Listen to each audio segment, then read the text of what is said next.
बिहार की राजनीति में मैथिली ठाकुर की उम्मीदवारी पर जो विवाद हुआ, चलिए उसे समझते हैं। उनके इस बयान ने कि उनका डेवलपमेंट प्लान सीक्रेट है, एक बड़ी बहस छेड़ दी। तो सवाल उठता है, क्या ये बयान किसी भी उम्मीदवार के लिए खतरे की घंटी है? इस पर लोगों की राय बटी हुई थी, पर क्या ये बहस असल मुद्दे से भटक रही है?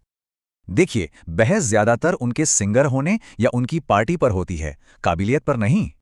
लेकिन क्या ये सही सवाल है भी?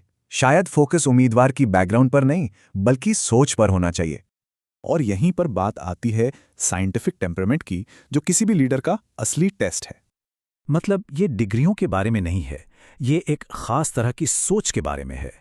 हो सकता है कोई बहुत पढ़ा लिखा हो, पर उसमें ये सोच ना हो, और कोई कम पढ़ा लिखा भी इसमें माहिर हो सकता है। तो एक अच्छे लीडर में इस सोच से कौन से 5 गुण होने चाहिए, आइए देखते हैं। यही टेम्परामेंट किसी लीडर की असली क्षमता बताता है, सिर्फ पर्सनालिटी नहीं। तो चलिए अब इस फ्रेमवर्क को वापस अलीनगर की सिचुएशन पर लागू करके देखते हैं।